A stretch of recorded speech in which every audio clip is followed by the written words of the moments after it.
የሀንዬ አባትና ወይዘሮ ሜላት ተገናኙ። ሀንዬ እያለቀሰች እየሮጠች በሄደችበት ቅጽበት ሰላምዬ ለእናቷ ሁሉንም ነገር ነግራት እየሮጠች ተከትላ ሄደች። የሀንዬ አባትና የሰላምዬ እናት ቁጭ ብለው አወሩ። በድንገት ወይዘሮ ባዩሽ መጣች። ወይዘሮ ባዩሽን ሲያይ የሀንዬ አባት በጣም ደነገጠ። ሰላም ሰላም የቻናል ቤተሰቦች እንዴት ናችሁ? ሰላማችሁ ብዝት ይበልልኝ። ላይክ ሰብስክራይብ ስለምታደርጉኝ እያመሰገንኩ አሁንም ላይክ ሰብስክራይብ በማድረግ ቤተሰብ ሆኖ የሚለቃቸው ቪዲዮዎች እንዲመጡላችሁ። የሀንዬ አባት በድንገት ሀንዬ እያለቀሰች ስትመጣ በጣም ደነገጠ። ሰላምዬ ተከታታት ነበረ። ነገር ግን ስትከታተላት የሰላምዬ እናት ወይዘሮ ሜላት ምን ሆነች ነው? ምን እየተፈጠረ እንዳለ ልትነግሪ ትችያለሽ ስትላት ሀንዬ የእርግብን ፎቶ ስታይ ማለቴ የሀሴትን ራሷን ሀሴት አድርጋ የመጣችው የሀሴትን ፎቶ ስታይ ደንግጣ እያንቀጠቀጣት ሄደች። ምነው ይሄንን ከማይ ሞቼ ብሆን ብላለች። የሆነ የተፈጠረ ነገር አለ እኛ የማናቀው። እኔ እኮ ነግሬሽ ነበር ሀንዬ፣ የሰሞኑ ጉዳይ በጣም አሳሳቢ ጉዳይ ነው፣ በጣም ሰላም አይደለችም ብዬሽ ነበር። ነገር ግን አንቺ ልትሰሚኝ አልፈለግሽም እንጂ ሀንዬ ሰሞኑን ልክ ላይ እንዳላደለች እኔ ደጋግሜ አይቻታለሁ ብላ ወይዘሮ ሜላት ተናገረች።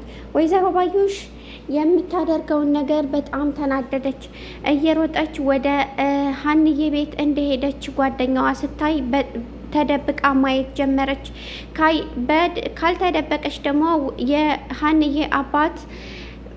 የሀንዬ አባት ካዩት ስለሚያውቋት ተደብቃ ማየት ጀመረች። አሁን ወደ እርምጃ ነው መሄድ ያለብን፣ ያበቃልን ይመስላል ብላ እርግብ ደውላ ነገረቻት። ወይዘሮ ባዩሽም በፍጹም በስነ ስርዓት ነገሮችን ማስተካከል አለብን፣ ለምን እንደሄደችና ለምን ምን እንደተፈጠረ አንቺ አጣሪያት ስትላት ፊት ነስታኛለች፣ እንደ በፊቱ እኮ አይደለችም፣ ምን እንደተፈጠረ ባላቅም እንደ በፊቱ ልትሆንልኝ አልቻለችም፣ ፊት ነስታኛለች ስትል ተናገረች። ምንድነው የተፈጠረው? ችግር አለ እንዴ? አንቺን የተናገረችሽ ነገር አለ እንዴ አለቻት። እኔን ምንም አልተናገረችም፣ ነገር ግን እንደ በፊቱ አይደለችም፣ እኔን አልተቀበለችኝም። የሀንዬ ጉዳይ ነው ሁሉንም የሚያሳስባቸው፣ ነክቶም መሽቶም ሀንዬ ነው የሚሉት ብላ ለወይዘሮ ባዩሽ ነገረቻት እርግብ። ወይዘሮ ባዩሽም በፍጹም እኛ ወደ ኋላ መቅረት የለብንም፣ አሁን ይሄንን ጉዳይ ሳታቅ ግዴታ ማወቅ አለብሽ፣ ምን እንደተፈጠረና ለምን ሀና ቤት እንደሄደች ደውለሽ ንገሪኝ ስትላት እሺ ብላ ተለያዩ። ሀንዬ በጣም አለቀሰች። አባቷን አቅፋ በጣም አለቀሰች፣ ተንሰቀሰቀች። የምታደርገው ነገር ጠፋት።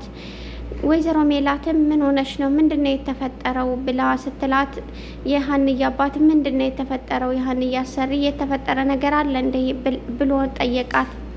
ሀንዬ የሰሞኑ ነገሯ ትክክል አይደለም፣ ምን እንደሆነች አናቅም። አባቷን እስከ ዛሬ አንተ እንዳመመህና ህመምተኛ ስለሆንክ በአንተ ጉዳይ እየተጨነቀች መስሎን ነበር። ነገር ግን አሁን ደግሞ የባሳልና በቃ እየሮጠች ወደ አንተ መጣች። ስለ ፎቶ ልታወራ ስትል ደንግ አስቀየረች። ሀንዬ ደህና ነኝ ብላ ለማስቀየስ ሞከረች። አባቷን በጣም ደነገጡ፣ አለቀሱ። እባክሽን ሀንዬን እያለቀሰች ወጣች። እባክሽን ተከታይልኝ ሰላምዬ ብሎ የሀንዬ አባት ተናገረ። የሀንዬ አባት በጣም ተጨነቁ። ምክንያቱም አንድ ልጃቸው እንደዚህ ስትሆን ምንም አለማድረጋቸው በጣም ደነገጡ። አሁን ወይዘሮ ባዩሽ የምታደርገው ጠፍቷታል። ምክንያቱም ወደ መጨረሻው እየደረሰ ይመስሏታል። እውነቱ መታወቁ እየቀረበ እንደ መሰላት በትክክል አውቃለች። ምክንያቱም ያላቸው ቅርርብ እንዲሁም እርግብን አለመቀበላቸው በእያንዳንዱ ነገር የተረዳች ይመስለኛል።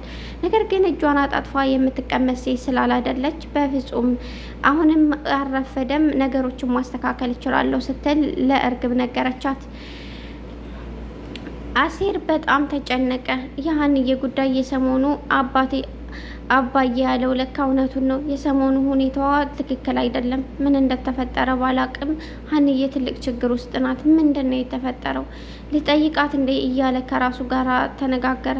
ልጠይቃት በሚልበት ቅጽበት ሀንዬ ደውላ እባክህን ነፋሻ አለበት ቦታ፣ ሰው ማያየን ቦታ፣ ጭር አለ ቦታ ውሰደኝ ስትለው በጣም ደነገጠ። ሀንዬ ምን ሆነሽ ነው? ምንድን ነው የተፈጠረው? እባክህን አትጠይቀኝ፣ ብቻ ጭር አለ ቦታ ውሰደኝ ብላው ይዟት ሄደ። ነገር ግን ወይዘሮ ባዩሽ እጇን አጣጥፋ ለመቀመጥ የሚያስችል ምንም ምክንያት የላትም። ምክንያቱም ነገሩ ወደፊት እየሄደ ነው። አሁን ላይ አክስቴ ወደ መጨረሻው የደረስን ይመስለኛል። ምክንያቱም አሁን ላይ ሁሉም እየነቃ ነው ብላ ስትላት፣ አሁን ላይ ምንም ወደ መጨረሻው አልደረስንም። አፏን እንድትዘጋና ምንም አይነት ነገር ስለ ፎቶውም ሆነ ስለ ሌላ ነገር እንዳታወራ ማድረግ አለብን ብላ ነገረቻቸው። እርግብን በሀሳቧ ተነጋገረች። ስትመጣ ጠይቃትና ያለውን ሁኔታቸውን የፊታቸውን ሁኔታ ማጣራት እንችላለን። እኔም ላገኝ ይችላትና የተፈጠረውን ነገር እጠይቃታለሁ ስትል ተናገረች። ውድና የተከበራችሁ የቻናል ቤተሰቦች ላይክ፣ ሰብስክራይብ በማድረግ የቤተሰቡ አባል የሆኑ አመሰግናለሁ ስለምታበረታቱኝ። የሀንዬ ጉዳይ በጣም ሁላችንም አስጨንቆናል። እውነቱ እስከሚወጣ ድረስ ሁላችንም ቸኩለናል ማለት ነው። ነገር ግን እውነት አይደበቅም።